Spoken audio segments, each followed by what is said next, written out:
በጭቃ የተሰራውን ቤት ሲያፈርሱት በድንጋይ እንሰራለን፣ በድንጋይ የተሰሩትን አብያተ ክርስቲያናት ሲያፈርሷቸው በእብነ በረድ እንሰራዋለን።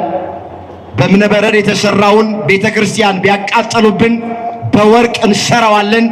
ምንም የሚቋረጥ ነገር የለም። ክብር ምስጋና ለአምላካችን ለእግዚአብሔር። ምንም የሚቆም ነገር አዎ ድርሻ አለን። ሁላችንም የድርሻችንን እንወጣለን።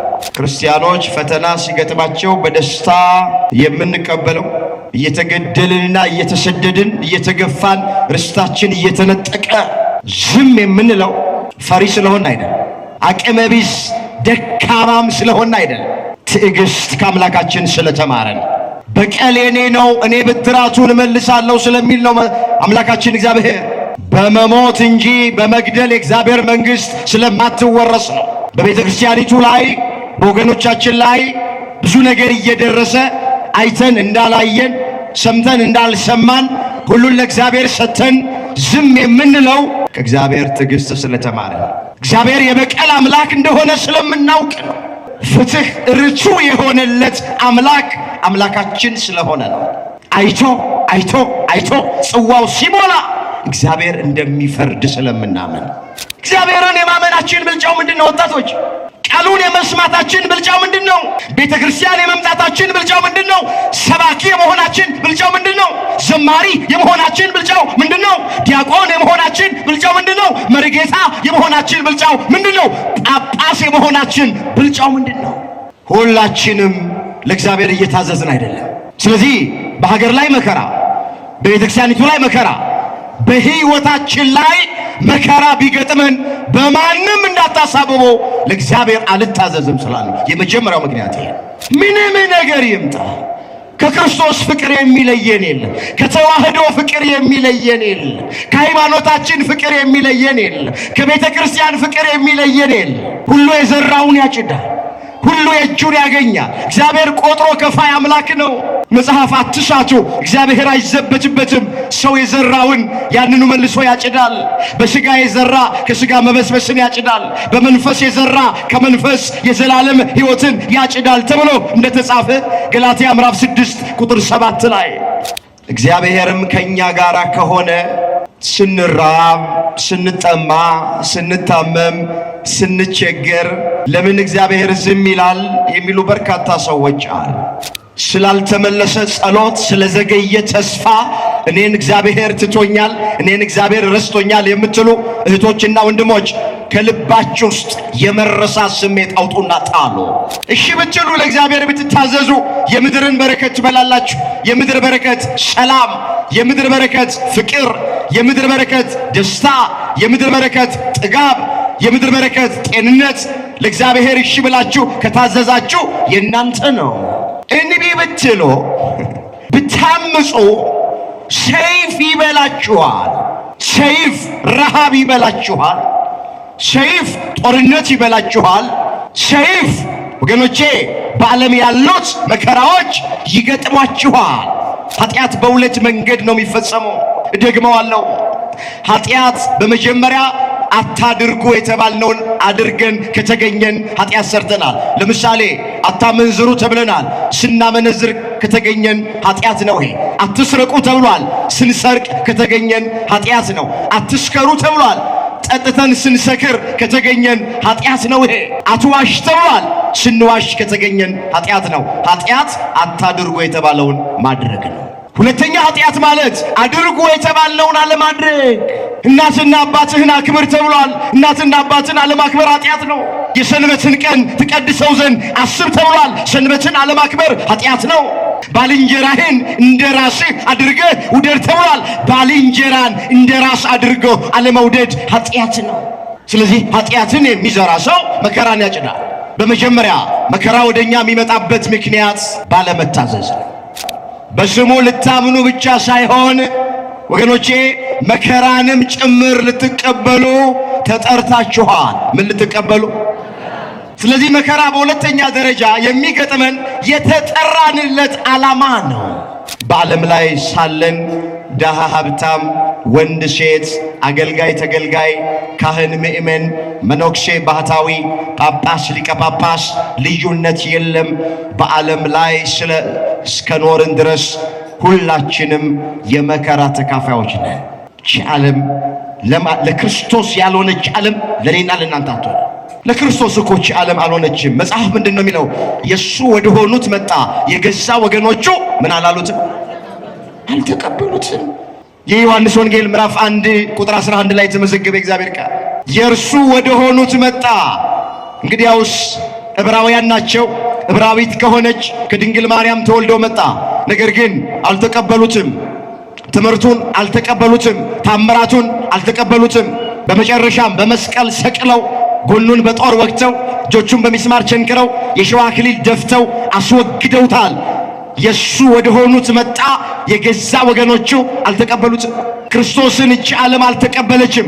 እቺ ዓለም ለክርስቶስ አልሆነችም፣ ለእናቱም አልሆነችም፣ ለደቀ መዛሙርቱም አልሆነችም። ስለዚህ ለእኛም እቺ ዓለም አትሆነንም። ኢዮብ የተባለው ሰው 3 ታላላቅ መከራዎች በሕይወቱ የገጠመው ለገዛ ጥቅሙ ነው። 10 ልጆቹን አጣ። ከራስ ፀጉሩ እስከ እግር ጥፍሩ በደዌ ተመታ። ከልጅነት እስከ እውቀት የሰበሰበውን ሀብት ንብረቱን አጣ።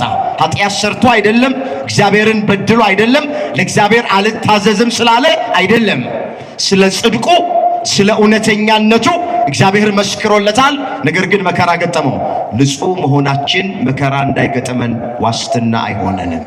ተስፋ አትቁረጡ፣ ከአንደበታችሁ ክፉ ነገር አይውጣ። መከራ ሲገጥመን እንደ ሙሉ ደስታ እንቁጠር። በቤተ ክርስቲያን ላይ፣ በግል ሕይወታችን ላይ፣ በትዳራችን ላይ፣ በልጆቻችን ላይ፣ በጤናችን ላይ፣ በንግዳችን ላይ ስንቱን ልተርክ ሂዱበት። በሁለንተናችን ላይ ምንም ነገር ይጠመን አናማረርም፣ ተስፋ እናቁርጥ። ምንድን ነው ያለው ዳዊት? ሥርዓትን ታስተምረኝ ዘንድ ያስጨነቀኝ ለመልካም ሆነልኛል። አሁን እንደ ሀገርም እንደ ቤተ ክርስቲያንም በግል ሕይወታችንም ያለነው መከራ ላይ ይሄ ሀገር ያወቀው ፀሐይ የሞቀው የአደባባይ ምስጢር ነው፣ የማይደበቅ ዜና ነው። ግን እግዚአብሔር ቤተ ክርስቲያንን ስለተዋት አይደለም፣ ክርስቲያኖቹን ስለተወ አይደለም፣ እኛንም ስለተወንና ስለረሳን አይደለም። እንደዚህ ብላችሁ እንዳታስቡ። ሄላትዮ በስመ አብ ወወልድ ወመንፈስ ቅዱስ አሐዱ አምላክ አሜን። የምንማማርበት የትምህርታችን ርዕስ የሚሆነው እግዚአብሔር ከኛ ጋር ከሆነ ይህ ሁሉ መከራ ለምን ደረሰብን የሚል ይሆናል። ይህንን በርዕስነት ያነሳነውን ኃይለ ቃል በመጽሐፍ ቅዱሳችን ላይ ተመዝግቦ የምናገኘው በመጽሐፈ መሳፍንት በምዕራፍ 6 ቁጥር 13 ላይ ነው። እግዚአብሔር ከኛ ጋር ከሆነ ይህ ሁሉ መከራ ለምን ደረሰብን? ርዕሳችን ይሄ ነው። የትምህርቱ መሰረታዊ ዓላማ የሚሆነው ምንም አይነት መከራ በሕይወታችን ቢገጥመን እግዚአብሔር እንደማይተወንና እንደማይረሳን ከኛ ጋራ እንዳለ ለማሳየት ይህን ርዕስ መርጠነዋል። ቆሞ ለመናገር ቁጭ ብሎም ለማድመጥ ጥብቅ እግዚአብሔር ሲሰጥ ብቻ ነውና ለኔ ለባሪያው ተናጋሪ የሆነ አንደበትን ለእናንተም ለሰሚዎቹ አስተዋይ የሆነ ልቦናን ቸሩ አምላካችን እግዚአብሔር ለሁላችንም በቸርነቱ ያድለን። በዚህ ርዕስ ውስጥ 3 ነገሮችን እንመለከታለን። በመጀመሪያ በርዕስነት ያነሳነውን ቃል ማንና ለምን እንደተናገረው እናያለን። በሁለተኛ ደረጃ መከራ ለምንድን ነው የሚገጥመን የሚለውን ምክንያቱን እንመለከታለን። ሶስተኛና የመጨረሻ አሁን ከዚህ ታሪክ እኛ የምንማረው ምን እንደሆነ ተመልክተን ትምህርታችንን ለዛሬ እንቋጨዋለን። እግዚአብሔር ከኛ ጋር ከሆነ ይህ ሁሉ መከራ ለምን ደረሰብን? ርዕሱን የመረጥንበት ምክንያት ብዙዎቻችን በዚህ ዘመን የምንናገረው ቃል ስለሆነ ነው። በርዕስነት ያነሳነው ቃል ከቤተ ክርስቲያን ጋር እግዚአብሔር ከሆነ ቤተ ክርስቲያኗ ላይ ይሄ ሁሉ መከራ ሲደርስ እግዚአብሔር ለምን ዝም ይላል ይላሉ ብዙ ሰዎች። እግዚአብሔርም ከኛ ጋር ከሆነ ስንራብ፣ ስንጠማ፣ ስንታመም፣ ስንቸገር ለምን እግዚአብሔር ዝም ይላል የሚሉ በርካታ ሰዎች አሉ። እየጾምን እየጸለይን እያስቀደስን በየገዳማቱ እየዞርን ቅዱስ ሥጋውን ክቡር ደሙን እየተቀበልን እንዲህ ባለ ጉባኤ ቁጭ ብለን የእግዚአብሔርን ቃል እየሰማን አስራት በኩራቱን እያወጣን እየሰበክን እየዘመርን እየቀደስን ቅኔ እየተቀኘን ለምንድን ነው በሕይወታችን ውስጥ ውጣ ውረድ የሚበዛው? ለምንድን ነው በሕይወታችን ውስጥ መከራ የሚገጥም? ይሄ የብዙዎቻችን ጥያቄ ነው። ስለዚህ ዛሬ እግዚአብሔር የሚያስተምረን በዚህ ዙሪያ ይሆናል። የአባቶቻችን አምላክ እግዚአብሔር የቃሉን ደጅ ለሁላችንም ከፍቶ እንዲያስተምረን የእሱ ቅዱስ ፍቃዶ ይሁንልን። እስኪ ወደ መጀመሪያው ሐሳብ እንምጣ። በርዕስነት ያነሳነውን ቃል ማንና ለምን እንደተናገረው እስኪ በጥቂቱ እንመልከት። ይህንን ቃል በዚህ ስፍራ ላይ አስቀድሞ የተናገረው ጌዲዮን እየተባለ የሚጠራ አንድ እስራኤላዊ የተናገረው ቃል። የትምህርቱ መሰረታዊ ዓላማ ይህን ታሪክ መተረክ አይደለም። ወደ ርዕሳችን መሰረታዊ ሐሳብ መምጣት ይቻለን ዘንድ ብቻ ጥቂት ነገር አስታውሳችኋል። እንድትከታተሉኝ በእግዚአብሔር ፍቅር እጠይቃችኋል። ጌዲዮን በርዕስነት ያነሳነውን ቃል የተናገረበት ምክንያት ወገኖቹ እስራኤላውያን በሚዲያም እጅ በወደቁበት ጊዜ መከራ ውስጥ ፈተና ውስጥ በገቡ ጊዜ በርዕስነት ያነሳነውን ኃይለ ቃል ተናግረውታል። ሙሉ ታሪኩን በመጽሐፈ መሳፍንት ምዕራፍ 6 ቁጥር 1 ጀምሮ እቤት ገብታችሁ አንብቦት። እኔ ጥቂት ነገር ብቻ እመለከታለሁ። እንዲህ ብሎ ይጀምራል። የእስራኤልም ልጆች በእግዚአብሔር ፊት ክፉ ሥራ ሰሩ። እግዚአብሔርም በሚዲያም እጅ 7 ዓመት አሳልፎ ሰጣቸው። የሚዲያምም እጅ በእስራኤል ላይ ጠነከረች። ከሚዲያምም ፊት የተነሳ የእስራኤል ልጆች ተጨነቁ ነው። እንግዲህ ብዙ ጊዜ እንደሚተረክልን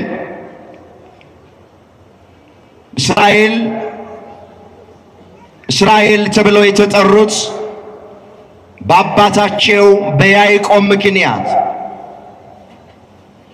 እግዚአብሔር ለዚህ ሕዝብ ያላደረገላቸው ያደርግላቸው ዘንድ የሚገባ ያስቀረባቸው ምንም ነገር የለም። ከ430 ዓመት የግብፅ የባርነት ቤት በ9 የተለያዩ ተአምራት በ10ኛ ሞተ በኩር በ11ኛ ስጥመተ ኤርትራ ባህር ነፃ አውጥቷቸዋል። የነፃነትን ጉዞ ሲጓዙ በራፊዲም ምድረ በዳ፣ በሲና በረሃ፣ በቃዴስ በርኔ መና እያወረደ መግቧቸዋል። ከአለት ከጭንጫ ውሃ እያፈለቀ አጠጥቷቸዋል። የኢያሪኮን ቅጽር አፍርሶላቸዋል። የዮርዳኖስን ባህር ከፍሎ በደረቅ አሻግሯቸዋል። በጸናች እጅና በተዘረጋች ክንድ እየተንከባከበ ማርና ወተት ወደምታፈስ ወደ ምድረ ርስት ወደ ከነዓን አስገብቷቸዋል። በአንድ ወቅት አሁን እንዳነበብነው የእስራኤል ልጆች በእግዚአብሔር ፊት ክፉ ሥራ ሰሩ። ምንድነው ክፉ ሥራ የተባለ? ጣዖት ማምለክ፣ ከተራራ ራስጌ እየሄዱ መሥዋዕት መሰዋት፣ ግንዱን አንተ አባቴ ነህ ድንጋዩንም አንተ ወለድክን እያሉ ፊታቸውን ሳይሆን ለእግዚአብሔር ጀርባቸውን ሰጡት። የዚህን ጊዜ እግዚአብሔር አዘነ፣ እግዚአብሔር ተቆጣ። ይቀጡ ዘንድ ሚዲያም ለሚባል ሕዝብ አሳልፎ ሰጣቸው። መጽሐፉ እንደሚናገር ለ7 ዓመት እስራኤላውያን በሚዲያማውያን ተገዙ ይላል። የበኩር ልጄ ብሎ የሚጠራቸው እስራኤላውያን በብሉይ ኪዳን በግዝረት ለእግዚአብሔር የተለዩ እስራኤላውያን፣ በስሙ የተጠሩት እስራኤላውያን ባልተገረዘ እግዚአብሔርን በማያውቅ ሕዝብ ለ7 ዓመት ተቀጠቀጡ ነው የሚለው። በዚህን ሰዓት ነው እንግዲህ እዛ በወይን መጥመቂያ ውስጥ ጌዲዮን ስንዴ እየወቃ ሳለ መጋቢ ብሉይ ተብሎ የሚጠራው የመላእክት አለቃ ቅዱስ ሚካኤል ከእግዚአብሔር ዘንድ ተልኮ መጣ። ጌዲዮንን እንደዚህ ያለው፣ አንተ ጽኑ ኃያል ሰው እግዚአብሔር ከእናንተ ጋራ ነው አለ። ጌዲዮን ይነጋገረው ለነበረ መልአክ መለሰ እንዲህ አለ፣ ጌታዬ ሆይ አለው፣ እግዚአብሔር ከእናንተ ጋር ነው እንዴት ትለናለህ? እግዚአብሔር ከኛ ጋር ከሆነ ይህ ሁሉ መከራ ለምን ደረሰብን አለው። ኑሯችን ዋሻ ውስጥ ነው፣ ጉድጓድ ውስጥ ነው፣ ምሽግ ውስጥ ነው። ዘር በዘራን ጊዜ ጠላቶቻችን መጥተው ይወስዱብናል። ወይን በተከልን ጊዜ ባፈራ ሰዓት ሚዲያማውያን መጥተው ይወስዱብናል። እንስሳት ስናረባ ጠላቶቻችን መጥተው ይወስዱብናል። ወጥተን ወርደን ላባችንን አፍሰን ወዛችንን አንጠፍጥፈን በደከምንበት ነገር መጠቀም አልቻልንም። ከአባቶቻችን ጋር እግዚአብሔር ነበረ፣ ከግብፅ የባርነት ቤትም እንዳወጣቸው ነግረውናል። እኛን ግን ትቶናል፣ ረስቶናል፣ ለሚዲያም አሳልፎ ሰጥቶናል አለ ጌዲዮን። ባጭሩ በርስነት ያነሳውት ቃል አሁን ከተረኩላችሁ ታሪክ ላይ የተገኘ ቃል ትቶናል አለ ጌዲዮን። ከአባቶቻችን ጋር ነበረ፣ መና አውርዶ መግቧቸዋል፣ ነግረውናል፣ በዝና እናውቃለን። ውሃ አፍልቆ አጠጥቷቸዋል፣ የኢያሪኮን ቅጽር አፍርሶላቸዋል፣ የዮርዳኖስን ባህር ከፍሎላቸዋል፣ የአሕዛብን ነገሥታት አጥፍቶላቸዋል። ማርና ወተት ወደምታፈስ ወደ ምድረ ርስት ወደ ከነዓን አስገብቷቸዋል። ከአባቶቻችን ጋር እርግጥ እግዚአብሔር ነበረ፣ እኛን ግን ትቶናል። መከራ የገጠመን እግዚአብሔር ስለተወን ነው አለ ጌዲዮን። እስኪ አንድ ጥያቄ ልጠይቃችሁ፣ እግዚአብሔር ይተወናል? ሁላችሁ መልሱ። ይተወናል ወይ? እግዚአብሔር ይረሳናል? እባካችሁ ከልባችን ውስጥ የመረሳት ስሜት አውጥተን እንጣል። ስላልተመለሰ ጸሎት፣ ስለዘገየ ተስፋ እኔን እግዚአብሔር ትቶኛል፣ እኔን እግዚአብሔር ረስቶኛል የምትሉ እህቶችና ወንድሞች ከልባችሁ ውስጥ የመረሳት ስሜት አውጡና ጣሉ። ማንንም ሰው እግዚአብሔር አይተው፣ ማንንም ሰው እግዚአብሔር አይረሳ። እግዚአብሔር ከኛ ጋር ነው። እስኪ ወደ ሁለተኛው ሐሳብ እንምጣ። ወደ ኋላ የምንመለከተው ሰፊ ነገር አለ ይህን ግልጥ የሚያደርግ እሱ ከኛ ጋር እንደሆነ። ታዲያ እግዚአብሔር ከኛ ጋር ከሆነ ለምንድን ነው መከራ የሚገጥመን? ምክንያቱ ምንድን ነው? ወገኖቼ ሰው ለመከራ አልተፈጠረም። በደንብ አድርጋችሁ ስሙ።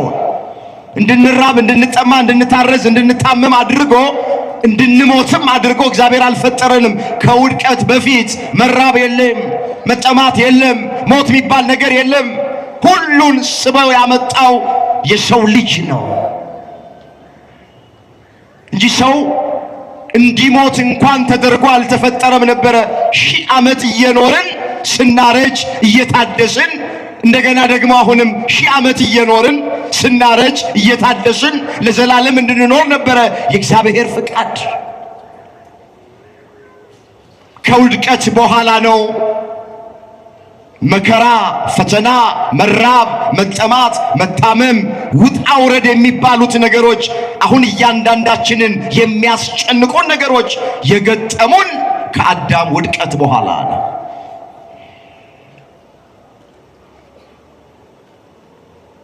ታዲያ ለምንድን ነው እስኪ በክርስትና ሕይወት ውስጥ ስንኖር መከራ የሚገጥመን? ለምንድን? ምክንያቱ ምንድን ነው? 4 ነጥቦችን አያለሁ ዋና ዋና የሚባሉት። አንደኛ ባለመታዘዝ ምክንያት መከራ ይገጥመናል። አሁን ታሪካቸውን የተረክንላቸው እስራኤላውያን በሚዲያም እጅ የወደቁት፣ ለሚዲያማውያን ተላልፈው የተሰጡት መከራ የገጠማቸው ባለመታዘዛቸው ምክንያት ነው። ቁጥር 1 ላይ ምንድን ነው የሚለው? የእስራኤልም ልጆች በእግዚአብሔር ፊት ክፉ ሥራ ሰሩ፣ ኃጢአትን አደረጉ፣ ለእግዚአብሔር አልታዘዛሉ። እግዚአብሔር በሚዲያም እጅ አሳልፎ ሰጣቸው ነው የሚለው። ስለዚህ ከታሪኩ እንደምንረዳ በመጀመሪያ መከራ ወደኛ የሚመጣበት ምክንያት ባለመታዘዝ ምክንያት ነው። የእግዚአብሔርን ድምፅ አልሰማም በማለት ምክንያት እንደ ራሳችን ሐሳብ፣ እንደ ራሳችን ፈቃድ ስንመላለስ መከራ ይገጥመናል። ለእግዚአብሔር አልታዘዝም ስንል መከራ ይገጥመናል። መጽሐፍ እንደዚህ ይላል፣ እሺ ብትሉ ለእግዚአብሔር ብትታዘዙ የምድርን በረከት ትበላላችሁ፣ እምቢ ብትሉ ብታምፁ ግን ሰይፍ ይበላችኋል። ትንቢተ ኢሳይያስ ምዕራፍ 1 ቁጥር 19 የእግዚአብሔር ቃል። እሺ ብትሉ ለእግዚአብሔር ብትታዘዙ የምድርን በረከት ትበላላችሁ። የምድር በረከት ሰላም፣ የምድር በረከት ፍቅር፣ የምድር በረከት ደስታ፣ የምድር በረከት ጥጋብ፣ የምድር በረከት ጤንነት ለእግዚአብሔር እሺ ብላችሁ ከታዘዛችሁ የእናንተ ነው። እንቢ ብትሉ ብታምፁ ሰይፍ ይበላችኋል። ሰይፍ ረሃብ ይበላችኋል። ሰይፍ ጦርነት ይበላችኋል። ሰይፍ ወገኖቼ በዓለም ያሉት መከራዎች ይገጥሟችኋል። ስለዚህ በመጀመሪያ ወደ ሰው ልጆች መከራ በምን ምክንያት ይመጣል ብለን ስንል ለእግዚአብሔር ባለመታዘዝ ምክንያት። ምንድነው የሚለው ሐዋርያው ቅዱስ ጳውሎስ በዚህ በኤፌሶን መልእክቱ ምዕራፍ 5 ቁጥር 5 ላይ የተመዘገበ ቃል ላነበው ፈልጋለሁ። ሴሰኛ ወይም ኃጢአተኛ ወይም ቀማኛ ወይም ጣዖት የሚያመልክ ሁሉ በእግዚአብሔር ልጅ በክርስቶስ መንግሥት እድል ፈንታ እንደሌለው ይህን እወቁ አለና በከንቱ ነገር የሚያስታችሁ አይኖር። በዚህ ጠንቅ በማይታዘዙ ሰዎች ላይ የእግዚአብሔር ቁጣ ይመጣል። እስኪ በማይታዘዙ በሉ። ልጆች ላይ የእግዚአብሔር ቁጣ ይመጣል። የማን ቁጣ? በማይታዘዙ ለእግዚአብሔር በማይታዘዙ ላይ የእግዚአብሔር ቁጣ ይመጣል። ትእዛዙን የማይጠብቁ እንደ ሕጉ በማይኖሩ ለእግዚአብሔር አልመች ለሚሉ ሁልጊዜ ኃጢአትን እንደ ውሃ የሚጠጡ መከራ ይገጥማቸዋል። አለመታዘዝ ይሄ ነው። ምንድነው ጠቢቡ ሰሎሞን ያለው? ኃጢአትን የሚዘራ መከራን ያጭዳል ያለ መጽሐፈ ምሳሌ ምዕራፍ 22 ቁጥር 8 ላይ የተመዘገበ ቃል። እስኪ እንበለው አብረን፣ ኃጢአትን በሉ እስኪ የሚዘራ መከራን ያጭዳል። ምንን ያጭዳል? ስለዚህ ሁላችሁ በማንም ሰው አናሳብ። ኃጢአትን እየዘራን መከራን እያጨድን ነው። ኃጢአትን የሚዘራ መከራን ያጭዳል አለ መጽሐፍ። ምንድነው ኃጢአት? አታድርጉ የተባልነውን ማድረግ ኃጢአት ነው። አድርጉ የተባልነውን አለማድረግ ኃጢአት ነው። ኃጢአት በሁለት መንገድ ነው የሚፈጸመው። እደግመዋለሁ። ኃጢአት በመጀመሪያ አታድርጉ የተባልነውን አድርገን ከተገኘን ኃጢአት ሰርተናል። ለምሳሌ አታመንዝሩ ተብለናል። ስናመነዝር ከተገኘን ኃጢአት ነው ይሄ። አትስረቁ ተብሏል። ስንሰርቅ ከተገኘን ኃጢአት ነው። አትስከሩ ተብሏል። ጠጥተን ስንሰክር ከተገኘን ኃጢአት ነው ይሄ። አትዋሽ ተብሏል። ስንዋሽ ከተገኘን ኃጢአት ነው። ኃጢአት አታድርጉ የተባለውን ማድረግ ነው። ሁለተኛ ኃጢአት ማለት አድርጉ የተባለውን አለማድረግ። እናትና አባትህን አክብር ተብሏል። እናትና አባትን አለማክበር ኃጢአት ነው። የሰንበትን ቀን ትቀድሰው ዘንድ አስብ ተብሏል። ሰንበትን አለማክበር ኃጢአት ነው። ባልንጀራህን እንደ ራስህ አድርገህ ውደድ ተብሏል። ባልንጀራን እንደ ራስ አድርገው አለመውደድ ኃጢአት ነው። ስለዚህ ኃጢአትን የሚዘራ ሰው መከራን ያጭዳል። በመጀመሪያ መከራ ወደኛ የሚመጣበት ምክንያት ባለመታዘዝ ነው። ድምፁን ባለመስማት ነው። የመጀመሪያው ምክንያት ይሄ። ማን ነው ዛሬ ለእግዚአብሔር የሚታዘዝ? እስኪ እኔም ራሴን ልመልከት። ይሄ ድምፅ የሚሰማቸው ሁላችሁም እስኪ ራሳችሁን ተመልከቱ። ማን ነው እግዚአብሔርን የሚፈራ በዚህ ዘመን? ማን ነው ድምፁን የሚሰማ በዚህ ዘመን? እግዚአብሔር ከሊቅ እስከ ደቂቅ ተስተካክለን አይደል እንደ የበደልነው እግዚአብሔር። ልዩነት እኮ የለንም። የሚያምን የማያምን፣ እግዚአብሔርን የሚያውቅ እግዚአብሔርን የማያውቅ፣ ቤተክርስቲያን የሚመጣ ቤተክርስቲያን የማይመጣ፣ ቃሉን የሚሰማ ቃሉን ማይሰማ። ዛሬ ምን ልዩነት አለ? ምን ብልጫ አለን? የማያምኑትም እንደሚበድሉ የምናምነውም እንበድላለን። እግዚአብሔርን የማያውቁትም ኃጢአት እንደሚሰሩ እግዚአብሔርን የምናውቀውም የድፍረት ኃጢአት እንሰራለን። እነሱ ጠጥተው እንደሚሰክሩ ብዙዎቻችን ጠጥተን እንሰክራለን። ቤተክርስቲያን የማይመጡት እንደሚያመነዝሩ ቤተክርስቲያን እየመጣን እናመነዝራለን። እዚያም እዚያም እንልከሰከሳለን፣ በዝሙት እንረክሳለን። ምን ልዩነት አለን? ምን ብልጫ አለን? ምን አለ ሐዋርያው ቅዱስ ጳውሎስ? የአይሁዳዊ ብልጫው ምንድነው? የመገረዝ ጥቅሙስ ምንድነው አለ። ሮሜ 3 ቁጥር 1 ላይ የአይሁዳዊ ብልጫው ምንድነው? እግዚአብሔርን የማመናችን ብልጫው ምንድነው? ወጣቶች ቃሉን የመስማታችን ብልጫው ምንድነው? ቤተ ክርስቲያን የመምጣታችን ብልጫው ምንድነው? ሰባኪ የመሆናችን ብልጫው ምንድነው?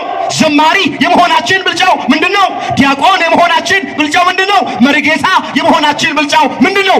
ጳጳስ የመሆናችን ብልጫው ምንድነው? ሁላችንም ለእግዚአብሔር እየታዘዝን አይደለም።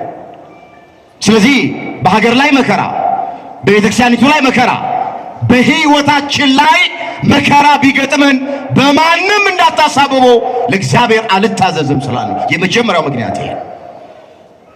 እንደውም እግዚአብሔር እንደ ኃጢአታችን አላደረገብንም፣ እንደ በደላችንም አልከፈለንም። አይቶ እንዳላየ ሰምቶ እንዳልሰማ እያለፈን ነው። መጽሐፍ እንደዚህ ይላል፣ ያልጠፋ ነው ከእግዚአብሔር ምሕረት የተነሳ ነው፣ ርኅራኄው ከቶ አያልቅምና። ሰቆቃወ ኤርምያስ ምዕራፍ 3 ቁጥር 22። እስኪ ያልጠፋ ነው በሉ። ብዙ ናችሁ፣ ድምፃችሁ ያንሳል። ያልጠፋ ነው ከእግዚአብሔር ምሕረት የተነሳ ነው፣ ርኅራኄው ከቶ አያልቅምና። በቃ ያልጠፋ ነው ለዚህ እንጂ እንደ በደላችን እንደ ኃጢአታችን ለእግዚአብሔር አልታዘዝም አሻፈረኝ እንደ ማለታችን ከዚህም በላይ መከራ ይገጥመናል። ወደ ሁለተኛው ልሂድ፣ ጊዜ ለመጠቀም። በሁለተኛ ደረጃ ለምንድን ነው መከራ የሚገጥመን? የተጠራንበት ዓላማ ስለሆነ። እስኪ የተጠራንበት ዓላማ ስለሆነ መከራ ይገጥመናል። ይሄ ነው መጽሐፍ፣ ይሄንን ነው የሚለው። የተጠራችሁት ለዚህ ነውና ክርስቶስም ደግሞ ፍለጋውን ልትከተሉ መከራ ተቀብሎ ምሳሌ ትቶላችኋል። እሱ ሲሰድቡት መልሶ አልተሳደበም፣ መከራ ሲያደርሱበት አልዛተም። ነገር ግን በጽድቅ ለሚፈርድ ራሱን አሳልፎ ሰጠ። አንደኛ ጴጥሮስ ምዕራፍ 2 ቁጥር 1 ላይ ተመዘገበ እግዚአብሔር ቃል።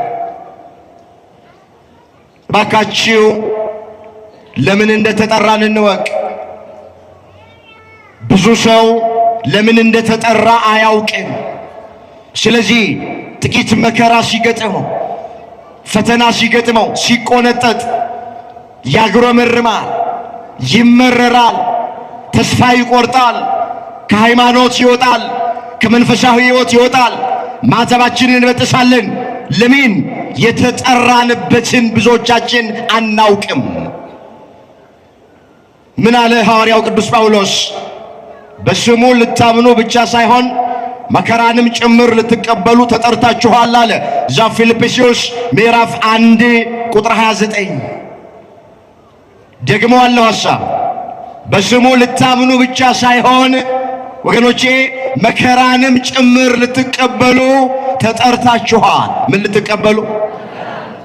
ስለዚህ መከራ በሁለተኛ ደረጃ የሚገጥመን የተጠራንለት ዓላማ ነው። የተጠራንለት ዓላማ ነው። መጽሐፍ ቅዱስ በብዙ ስፍራ ላይ ይሄንን ያስረግጣል። በስሙ መከራ ይገጥመናል። ትዝ ይላችኋል፣ ደቀ መዛሙርቱ ወደ ኢየሱስ ክርስቶስ ቀረቡና ንገረን፣ የመምጣትህና የዓለም መጨረሻ ምልክቱ ምንድን ነው ብለው ጠየቁት። የዓለም መጨረሻ ምልክት እየዘረዘረ ነገራቸው። ብዙዎች በስሜ ይመጣሉ፣ ብዙዎቹንም ያስቷቸዋል። የጦርን ወሬ ትሰሙ ዘንድ አላችሁ። በብዙ ስፍራ ረሃብ፣ ቸነፈር፣ የምድር መናወጥ ይሆናል። እነዚህ ሁሉ የምጣር መጀመሪያዎች ናቸው አለና በዚያን ጊዜ ለመከራ አሳልፈው ይሰጧችኋል፣ ስለ ስሜም በአሕዛብ ሁሉ ዘንድ የተጠላችሁ ትሆናላችኋል። ይህ ማቴዎስ ወንጌል ምዕራፍ 24 ቁጥር 9 ላይ የተመዘገበ እግዚአብሔር ቃል። በዚያን ጊዜ ለመከራ አሳልፈው ይሰጧችኋል፣ ስለ ስሜ የተጠላችሁ ትሆናላችሁ። በቃ የተጠራ ነው በስሙ ለማመን ብቻ አይደለም። በስሙ ምክንያት መከራ ይገጥመናል። በስሙ ስላመንን፣ ስለ ስሙ ስለምንዘምር፣ ስለ ስሙ ስለምንቀድስ ወገኖቼ በዚህ ምክንያት የሚገጥመን መከራ አለ። ሁለተኛ መከራ ወደኛ የሚመጣበት ምክንያት የተጠራንለት ዓላማ ስለሆነ። ወደ ሶስተኛው ሐሳብ ልሄድ። ለምንድን ነው መከራ የሚገጥመን? በዓለም ላይ ስላለን መከራ ይገጥመናል። በምን ላይ ስላለን? በዓለም ላይ። ጌታችን ኢየሱስ ክርስቶስ ለደቀ መዛሙርቱ ምንድን ነው ያላቸው? በዓለም ሳላችሁ ምን አለባችሁ? የዮሐንስ ወንጌል ምዕራፍ 16 ቁጥር 33 በዓለም ሳላችሁ መከራ አለባችሁ፣ እኔ ዓለምን አሸንፌዋለሁና አይዟችሁ። እግዚአብሔር አይዟችሁ ይበለን። ያለነው አሁን በዓለም ላይ ነው፣ በምድር ላይ ነው። በገነት አይደለም ያለነው፣ በመንግሥተ ሰማያት አይደለም ያለነው። ባካችሁ በዓለም ላይ ሳለን ይቺ ዓለም ደግሞ የመከራ ዓለም ናት። አንዴ ማግኘት፣ አንዴ ማጣት፣ አንዴ ጤንነት፣ አንዴ በሽታ፣ አንዴ ለቅሶ፣ አንድ ጊዜ ሳቅ፣ አንዴ መክበር፣ ሌላ ጊዜ መዋረድ፣ አንድ ጊዜ ከፍታ፣ ሌላ ጊዜ ዝቅታ፣ አንዴ መጉደል፣ አንድ ጊዜ መሙላት። በዚች ዓለም ላይ ስንኖር ይፈራረቃሉ። ዓለም እንደዚህ ናት። ምድሪቱ ሜዳ ብቻ አይደለችም፣ ተራራ አለባት። ተራራ ብቻ አይደለችም፣ ሜዳም አለባት። ሕይወትም እንደዚህ ናት። አንዳንዴ ሕይወታችን ሜዳ ይሆናል፣ አንዳንድ ጊዜ ሕይወታችን ተራራ ይሆናል። በዓለም ላይ ስላለን መከራ ይገጥመናል። ምን ይላል ኢዮብ ሲናገር? የሰው ሕይወቱ በምድር ላይ ብርቱ ሰልፍ ነው። ኢዮብ 7 ቁጥር 1 ላይ የተመዘገበ ቃል። እስኪ የሰው ሕይወቱ በሉ በምድር ላይ ብርቱ ሰልፍ ነው። ወገኖቼ ሕይወት ብርቱ ሰልፍ ናት።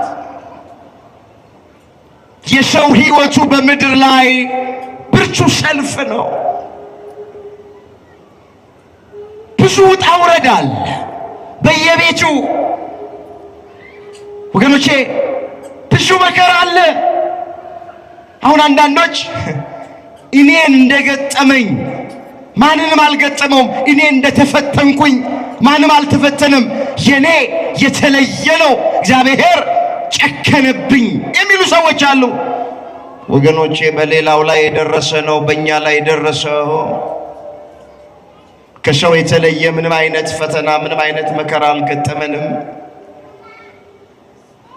በዓለም ላይ ሳለን ደሃ ሀብታም፣ ወንድ ሴት፣ አገልጋይ ተገልጋይ፣ ካህን ምእመን፣ መነኩሴ ባህታዊ፣ ጳጳስ ሊቀ ጳጳስ ልዩነት የለም። በዓለም ላይ እስከኖርን ድረስ ሁላችንም የመከራ ተካፋዮች ነን። ይህች ዓለም ለክርስቶስ ያልሆነች ዓለም ለኔና ለእናንተ አትሆንም። ለክርስቶስ እኮ ይህች ዓለም አልሆነችም። መጽሐፍ ምንድን ነው የሚለው? የእሱ ወደ ሆኑት መጣ፣ የገዛ ወገኖቹ ምን አላሉትም? አልተቀበሉትም። የዮሐንስ ወንጌል ምዕራፍ 1 ቁጥር 11 ላይ የተመዘገበ እግዚአብሔር ቃል የእርሱ ወደ ሆኑት መጣ። እንግዲያውስ ዕብራውያን ናቸው። ዕብራዊት ከሆነች ከድንግል ማርያም ተወልዶ መጣ። ነገር ግን አልተቀበሉትም። ትምህርቱን አልተቀበሉትም። ታምራቱን አልተቀበሉትም። በመጨረሻም በመስቀል ሰቅለው ጎኑን በጦር ወግተው እጆቹን በሚስማር ቸንክረው የሸዋ አክሊል ደፍተው አስወግደውታል። የሱ ወደ ሆኑት መጣ፣ የገዛ ወገኖቹ አልተቀበሉትም። ክርስቶስን እቺ ዓለም አልተቀበለችም። እቺ ዓለም ለክርስቶስ አልሆነችም፣ ለእናቱም አልሆነችም፣ ለደቀ መዛሙርቱም አልሆነችም። ስለዚህ ለእኛም እቺ ዓለም አትሆነንም። በክፉ የተያዘች ዓለም ናት። በምን የተያዘች? ምን አለ ቅዱስ ዮሐንስ ወልደ ነጎድጓድ? ከእግዚአብሔር እንደሆንን ዓለምና ሞላው ግን በክፉ እንደተያዘ እናውቃለናል። እዛ አንደኛ ዮሐንስ መልእክት ምዕራፍ 5 ቁጥር 19 ላይ የተመዘገበ ቃል። እስኪ አብረን እንበለው። ከእግዚአብሔር በሉ እስኪ ድገሙት እስኪ። እንደሆንን ዓለምና ሞላው ግን በክፉ እንደተያዙ እናውቃለን። በምን እንደተያዙ? ዓለም በክፉ የተያዘች ናት። በጨካኞች በአረመኔዎች የተያዘች ናት ዓለም። እኛ ግን አለ ከእግዚአብሔር ነን አለ። ከማን ነን አለ? በእምነት የእግዚአብሔር ሆነናል። ወገኖቼ በጥምቀት የእግዚአብሔር ሆነናል። ቅዱስ ሥጋውን ክቡር ደሙን በመቀበል የእግዚአብሔር ሆነናል። ከእግዚአብሔር እንደሆንን ዓለምና ሞላው ግን በክፉ እንደተያዘ እናውቃለን። ስለዚህ መከራ በሶስተኛ ወደኛ የሚመጣው በዓለም ላይ ስላለን በምን ላይ ስላለን? በዓለም ላይ ስላለን መከራ ይገጥመናል።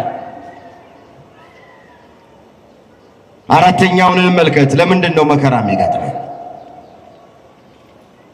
ክብር እንዲጨመርልን ለገዛ ጥቅማችን አንዳንድ ጊዜ መከራ ይገጥመናል።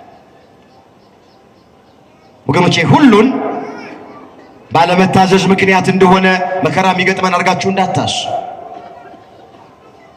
እግዚአብሔርን ምን በበድለው ምን ኃጢአት ብሰራ ነው ይሄ ሁሉ ፈተና በሕይወቴ የሚገጥመኝ ብላችሁ እንዳታማሩ፣ እንዳታጉረመርሙ፣ ካንደበታችሁ የስንፍና ቃል እንዳይወጣ። አንዳንድ ጊዜ ለገዛ ጥቅማችን መከራ ይገጥመናል። ለገዛ ምናችን ክብር እንዲጨመርልን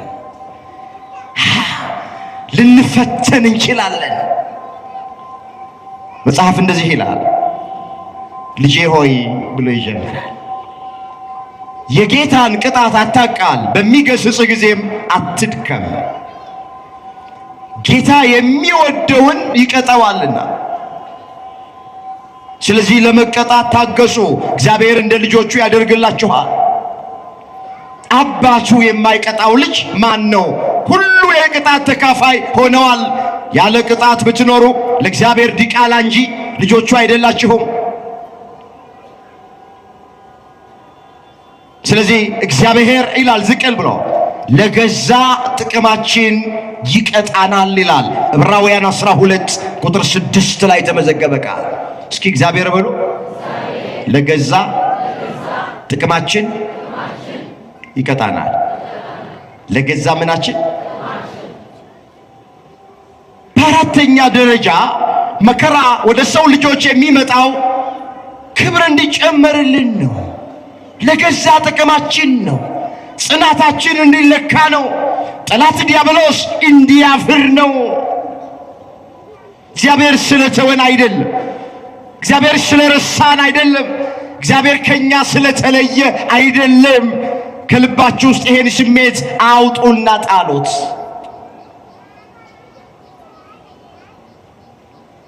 ምንድነው የሚለው መጽሐፍ? ልዩ ልዩ አይነት መከራ ሲገጥማችሁ እንደ ሙሉ ደስታ ቁጠሩት። እንደ ሙሉ ደስታ ምን በሉት? እዚህ ያዕቆብ መልእክት ምዕራፍ 1 ቁጥር 2 ላይ የተመዘገበ እግዚአብሔር ቃል ልዩ ልዩ አይነት መከራ፣ ልዩ ልዩ አይነት ፈተና ሲገጥማችሁ እንደ ሙሉ ደስታ ቁጠሩት። ተስፋ አትቆረጡ፣ አትጨነቁ፣ አትዘኑ፣ አትመረሩ፣ አታጉረምርሙ። ካንደበታችሁ የስንፍና ቃል አይውጣ። ክርስቲያን ልዩ ልዩ አይነት መከራ ሲገጥመው እንደ ሙሉ ደስታ ይቆጥራል። በተለይ ክርስቲያን በመሆናችን የእግዚአብሔር ልጆች በመሆናችን በሚገጥመን ነገር ደስ ልንሰኝ ይገባል። በዚህ በአንደኛ ጴጥሮስ ምዕራፍ 4 ቁጥር 12 ጀምሮ ይህንን ሐሳብ ግልጥ የሚያደርግ አንድ ቃል ተመዝግቧል። አየዋለሁ። እንደዚህ ይላል፣ ወዳጆቼ ሆይ ብሎ ይጀምራል። በእናንተ መካከል እንደ እሳት ሊፈትናችሁ ስለሚሆነው መከራ ድንቅ ነገር እንደመጣባችሁ አትደነቁ አለና፣ ነገር ግን በጌትነቱ በተገለጠ ጊዜ ደግሞ ደስ ብሏችሁ ሐሴት እንድታደርጉ ክርስቶስን በመከራ ትመስሉት ዘንድ ደስ ይበላችሁ። ስለ ክርስቶስም ብትነቀፉ ብፁዓን ናችሁ፣ የእግዚአብሔር ኃይል የክብሩ መንፈስ በእናንተ ላይ ያርፋልና። ከእናንተ መካከል እንደ ነፍሰ ገዳይ ወይም እንደ ሌባ ወይም እንደ ክፉ አድራጊ ወይም በሌሎች ጉዳይ እንደሚገባ ሆኖ ማንም መከራ አይቀበል። ክርስቲያን እንደመሆኑ መከራ ቢቀበል ግን ስለዚህ እግዚአብሔርን ያመስግን እንጂ አይፈር።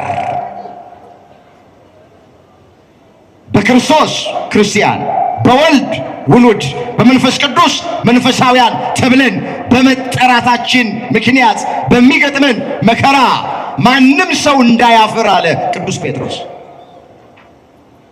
እንደውም ደስ ይበላችሁ፣ የክብር መንፈስ የኃይል መንፈስ ትቀበላላችሁ፣ የእግዚአብሔር ልጆች ትባላላችሁ፣ በደስታ እንደሞሉ ደስታ ቁጠሩት፣ ተቀበሉት። ስለዚህ በአራተኛ ደረጃ መከራ የሚገጥመን ክብር እንዲጨመርልን ነው ወገኖቼ፣ ለገዛ ጥቅማችን ነው። ኢዮብ የተባለው ሰው 3 ታላላቅ መከራዎች በሕይወቱ የገጠመው ለገዛ ጥቅሙ ነው። 10 ልጆቹን አጣ። ከራስ ፀጉሩ እስከ እግር ጥፍሩ በደዌ ተመታ። ከልጅነት እስከ እውቀት የሰበሰበውን ሀብት ንብረቱን አጣ። ኃጢአት ሰርቶ አይደለም፣ እግዚአብሔርን በድሎ አይደለም፣ ለእግዚአብሔር አልታዘዝም ስላለ አይደለም። ስለ ጽድቁ ስለ እውነተኛነቱ እግዚአብሔር መስክሮለታል። ነገር ግን መከራ ገጠመው። ንጹሕ መሆናችን መከራ እንዳይገጠመን ዋስትና አይሆነንም። አሁን እኔ ምን አድርጌ ነው የሚሉ ሰዎች፣ እጾማለሁ፣ እጸልያለሁ፣ እቆርባለሁ፣ ከቤተ ክርስቲያን አልጠፋም፣ ያልሄድኩበት ገዳም የለም፣ አስራት በኩራቴን በአግባቡ አውጣለሁ። ለምንድን ነው እኔ መከራ የሚገጥመኝ? እናቶ ከሌ እነ ወይዘሮ ከሌ ቤተ ክርስቲያን አይመጡ፣ ቅዳሴ አያስቀድሱ፣ ጉባኤ አይካፈሉ። ነገር ግን እነሱ ሁልጊዜ በሰላም በደስታ ነው የሚኖሩት። እግዚአብሔር ወደ እሱ ቀረብ ቀረብ የሚለውን አይሆኑም። መራቅ ይሻላል፣ ክርስትናና ኤሌክትሪክን በሩቅ ነው የሚሉ ሰዎች አሉ። ስላልተረዳን ማለት እኮ ስላልገባን ማለት ነው። የእግዚአብሔር ልጆች ክብር እንዲጨመርልን ነው፣ ለጥቅማችን ነው። ኢዮብ የተፈተነው ክብር ሊጨመርለት ነው። ልጆቹን አጣ፣ ንብረቱን አጣ፣ ጤናውን አጣ። ምን አለ? ከእናቴ ማፀን ራቁቴን ወጥቻለሁ፣ ወደ መቃብር ራቁቴን ገባለሁ። እግዚአብሔር ሰጠኝ፣ እግዚአብሔር ነሳኝ፣ የእግዚአብሔር ስም የተመሰገነ ይሆናል።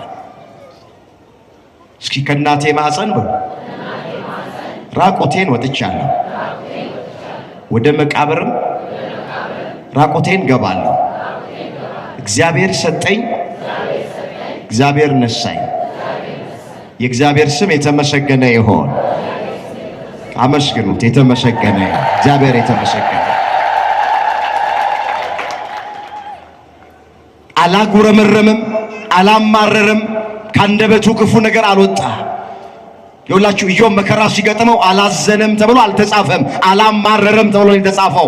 ማዘን ተፈጥሯዊ ነው፣ የተከለከለው ማማረር ነው።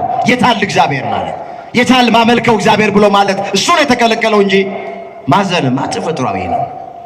በሚያሳዝነው ማዘን ተፈጥሯዊ ነው። በሚያስደስተው መደሰት ተፈጥሯዊ ነው። አትዘኑ አልተባልንም። አታማሩ፣ ተስፋ አትቁረጡ፣ ካንደበታችሁ ክፉ ነገር አይውጣ። መከራ ሲገጥመን እንደ ሙሉ ደስታ እንቁጠር። በቤተ ክርስቲያን ላይ፣ በግል ሕይወታችን ላይ፣ በትዳራችን ላይ፣ በልጆቻችን ላይ፣ በጤናችን ላይ፣ በንግዳችን ላይ ስንቱን ልተርክ፣ ሂዱበት። በሁለንተናችን ላይ ምንም ነገር ይጠመን አናማረርም፣ ተስፋ እናቁርጥ።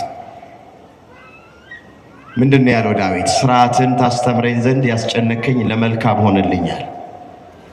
እዛ መዝሙር 118 ቁጥር 73 ላይ የተመዘገበ ቃል። እስኪ አብረን እንበለው። ስርዓትህን እማር ዘንድ ያስጨነቀኝ ለመልካም ሆነልኝ።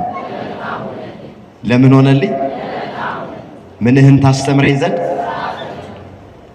አንዳንዴ ስርዓቱን ሊያስተምረን ለገዛ ጥቅማችን እግዚአብሔር ያስጨንቀናል።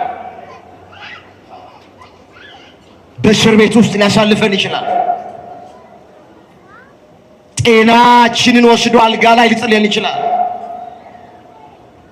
እናታችንን በሞት አባታችንን በሞት ሊወስድብን ይችላል። ወንድማችንን እህታችንን ሊወስድ ይችላል። እግዚአብሔር ሊያስጨንቀን ይችላል። እግዚአብሔር ስርዓትህን ታስተምረኝ ዘንድ ያስጨነከኝ ለመልካም ሆነልኝ። እግዚአብሔር አንዳንድ ጊዜ እያስጨነቀ ያስተምራል። አልጋ ላይ ጥሎ ያስተምራል። እስር ቤት ውስጥ አስገብቶ ያስተምራል። እግዚአብሔር በአንድም በሌላም ይናገራል። ሰው ግን አያስተውልም። ኢዮብ 33 ቁጥር 14 በብዙ በመከራ ይናገራል። መከራ እግዚአብሔር የሚናገርበት አንዱ መንገድ ነው። ስለዚህ አይዟችሁ፣ ምንም ነገር በሕይወታችሁ ይግጠማችሁ፣ አትጨናቁ፣ ተስፋ አትቆረጡ። እግዚአብሔር የተዋችሁና የረሳችሁ እንዳይመስላችሁ። በእነዚህ በአራት ምክንያቶች መከራ ይገጥመናል። አሁን እንደ ሀገርም እንደ ቤተክርስቲያንም በግል ሕይወታችንም ያለነው መከራ ላይ ነው። ይሄ ሀገር ያወቀው ፀሐይ የሞቀው የአደባባይ ምስጢር ነው፣ የማይደበቅ ዜና ነው። ግን እግዚአብሔር ቤተክርስቲያንን ስለተዋት አይደለም፣ ክርስቲያኖቹን ስለተወ አይደለም፣ እኛንም ስለተወንና ስለረሳን አይደለም። እንደዚህ ብላችሁ እንዳታስቡ።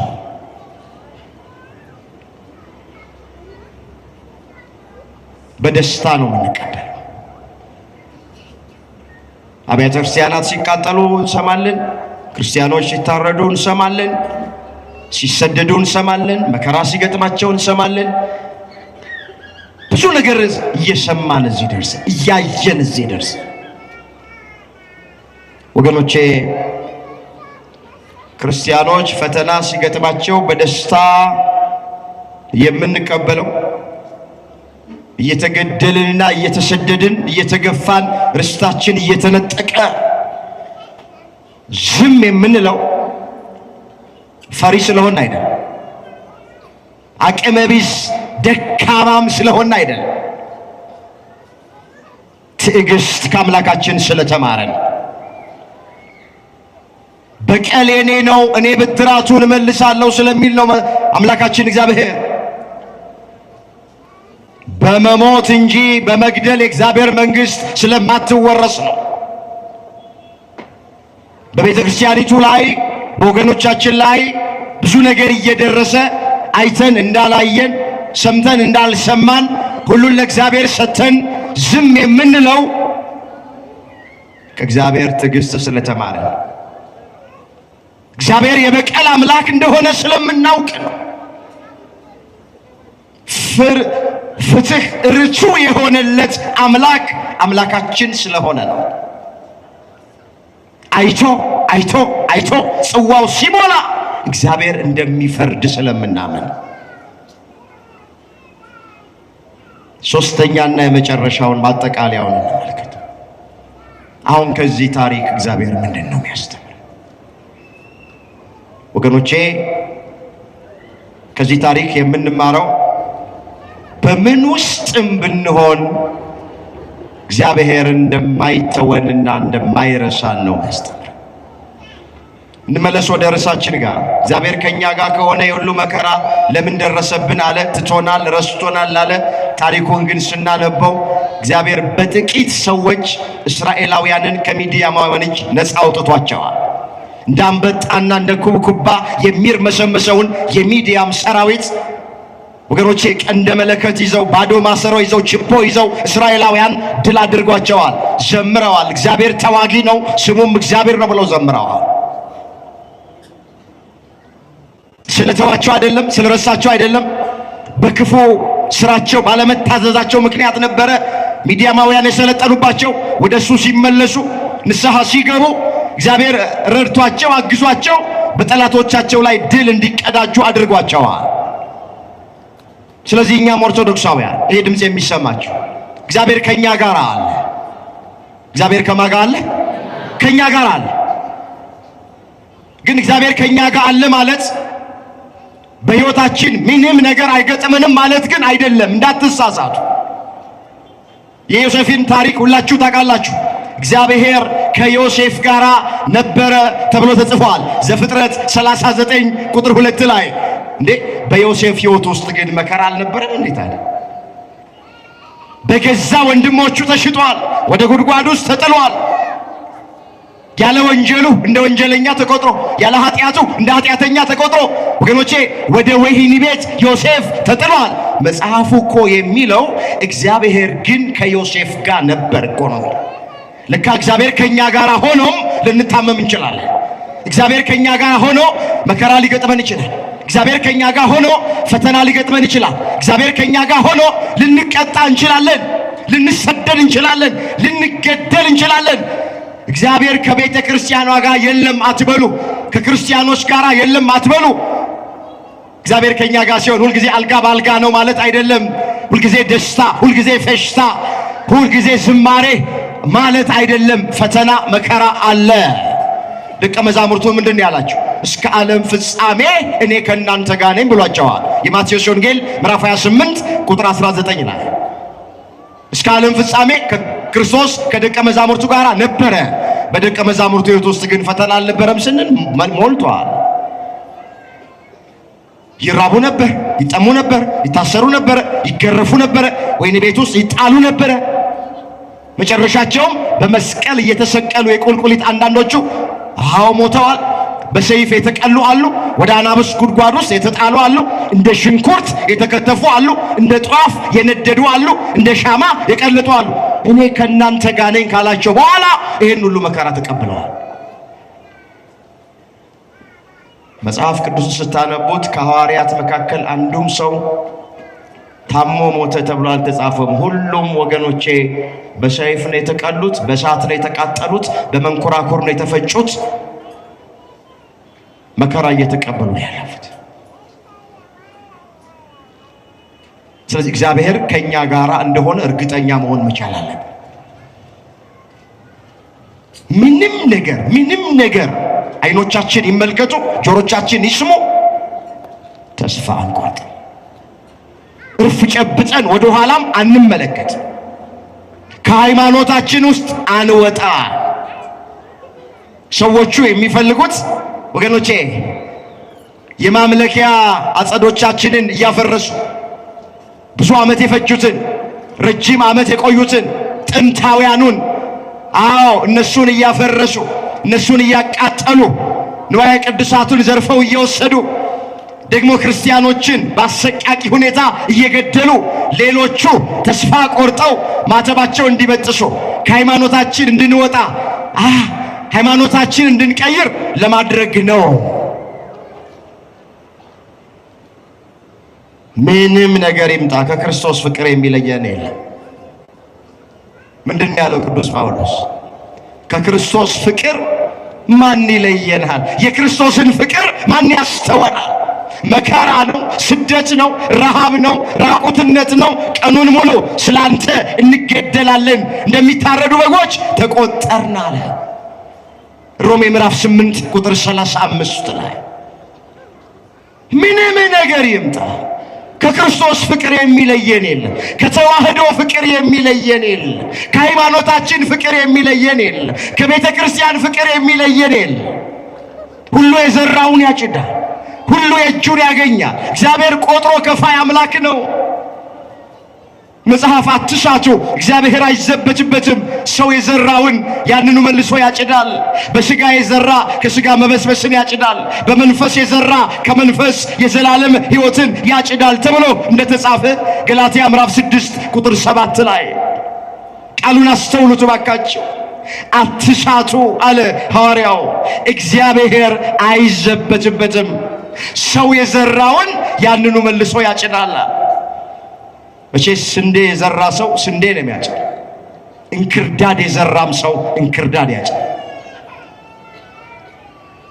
ዛሬ ንጹሕ ደም የሚያፈስ በሥላሴ አርያና አምሳያ የተፈጠረ ክቡር የሆነውን የሰው ልጅ በጭካኔ የሚገድል ሁሉ የዘራውን ያጭዳል። በሰማይ አምላክ አለ፣ እግዚአብሔር አለ። ሁሉን ያያል፣ ሁሉን ይመለከታል። ስራ የሚሰራበት የራሱ ጊዜ አለው። እሱ ከሰዓት የሚሰራውን ጠዋት አይሰራው። በሳምንት የሚሰራውን በዕለት አይሰራውም። እግዚአብሔር በወር የሚሰራውን በሳምንት አይሰራውም። ለእግዚአብሔር የሥራ ጊዜ አለው ተብሏል። ኦርቶዶክሳውያን ክርስቲያን ወገኖቻችን በምትሰሙት በምታዩት በወገኖቻችን ላይ በሚደርሰው ነገር ተስፋ እንዳትቆርጡ። እቺ እምነት እዚህ የደረሰችው አልጋ ባልጋ በሆነ መንገድ አይደለም። ታውቃላችሁ፣ አባቶቻችን የቀደሙት ዋጋ ከፍለዋል።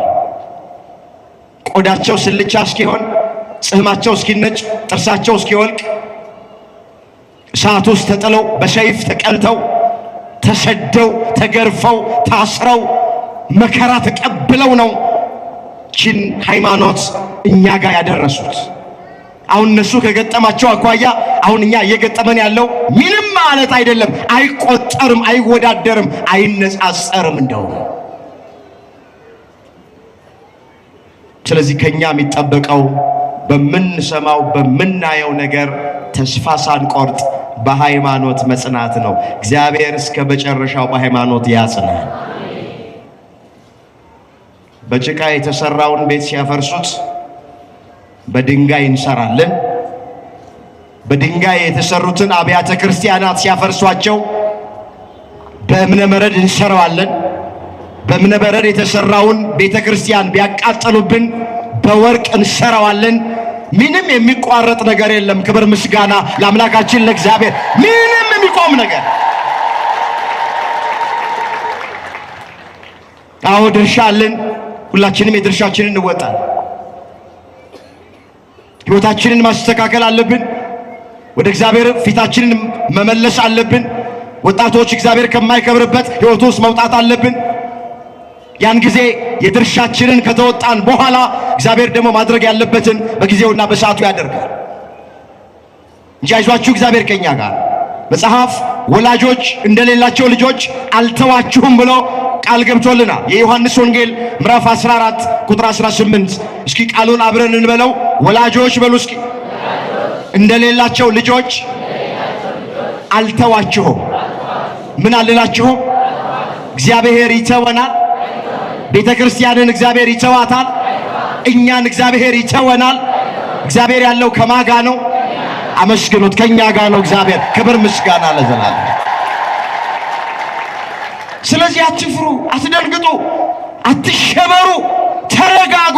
ስር ሰዳችሁ በሃይማኖታችሁ ታነጹ። ድንቅ ነገር እንደመጣባችሁ አትቁጠሩት። ምን አለ?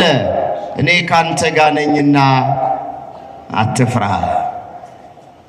ኢሳይያስ 43 ቁጥር 5። እስኪ እኔ በሉ ካንተ ጋር ነኝና አትፍራ። ምን አትበል? ማን ከኛ ጋር ስላለ ምን አንልም? አንፈራም። እግዚአብሔር ከኛ ጋር ስላለ አንፈራም። እግዚአብሔር ፍርሃትን ከልባችን አውጥቶ ይጣልልን። ምን አለ መጽሐፍ? ጽዮን ግን እግዚአብሔር ትቶኛል፣ ጌታም ረስቶኛል አለች። በውኑ ሴት የወለደችውን ልጅ እስከማትራራ ድረስ ትረሳለችን?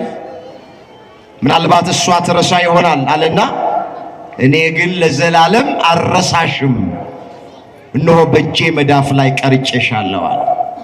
ኢሳይያስ 49 ቁጥር 14 ላይ ተመዘገበ እግዚአብሔር። ጽዮን ግን እግዚአብሔር ትቶኛል ጌታም ረስቶኛል አለች። ተሰደው ባቢሎን በወረዱ ጊዜ፣ በምርኮ በሆኑ ጊዜ፣ ጠላት በሰለጠነባቸው ጊዜ፣ መከራ ባበዛባቸው ጊዜ ጽዮን ግን ጽዮናውያን እስራኤላውያን ግን ማለት እግዚአብሔር ትቶናል ጌታም ረስቶናል አሉ። ይሁሉ መከራ የገጠመን ስለተወን ነው አሉ። ብዙዎቻችን እንደምንለው ማለት በውኑ አለ ሴት 9 ወር ከ5 ቀን በማህፀኗ የተሸከመችውን ልጅ እስከማትራራ ድረስ ትረሳለችን? ምናልባት እሷ ትረሳ ይሆናል አለ። አያድርስ ነው። አንዳንዴ እናት የወለደችውን ልጅ ልትረሳ ትችላለች። አባት የወለደውን ልጅ ሊረሳ ይችላል። ሰዎች ሊረሱን ይችላሉ። እናት የወለደችውን ልጅ ልትረሳ ትችላለች አለና እኔ ግን አለ ለዘላለም አልረሳችሁም አለ። ለዘላለም ምን አልላችሁ? በእጄ መዳፍ ላይ ቀርጫችኋለሁ አለ። እያንዳንዳችንን እግዚአብሔር በእጁ መዳፍ ላይ ቀርጾናል። ሎሚ እጃችን ላይ አስቀምጠን ወደ ግራ ወደ ቀኝ እንደምናደርግ እግዚአብሔር ሁላችንን እንደዚህ በመዳፉ ነው የሚያየን። ስለዚህ አትጨነቁ። እንደ እንኳን እግዚአብሔር ካንተ ጋር ነኝ ካንቺ ጋር ነኝ ብሎን ይቅርና አንድ ባለ ገንዘብ፣ አንድ ባለ ስልጣን፣ አንድ ዝነኛ፣ አንድ ታዋቂ ሰው አይዞ ካንተ ጋር ነኝ ቢለን ምን ያህል ደስ ይለን። አይዞሽ ካንቺ ጋር ነኝ ብሎ ተስፋ ቢሰጡን ምን ያህል ደስ ይለናል። እኔ ከናንተ ጋር ነኝ ያለን እኮ የሰራዊት ጌታ እግዚአብሔር እኮ ነው። ጌታችን መድኃኒታችን ኢየሱስ ክርስቶስ እኮ ነው። ወላጆች እንደሌላቸው ልጆች አልተዋችሁም ከናንተ ጋር ነኝ ያለው እኮ እሱ እኮ ነው። ስለዚህ እግዚአብሔር ከኛ ጋር ነው። እግዚአብሔር ከኛ ጋር ከሆነ ደግሞ ማን ይቃወመናል? ምን አለ ሐዋርያው ቅዱስ ጳውሎስ? እግዚአብሔር ከኛ ጋር ከሆነ ማን ይቃወመናል? ይቃወመን የለም፣ ሚችለን የለም፣ የሚያሸንፈን የለም። ከኛ ጋር ከሆነ ሮሜ ምዕራፍ 8 ቁጥር 33 ላይ የተመዘገበ ቃል። ስለዚህ ጌታ ለዘላለም አይጥልም።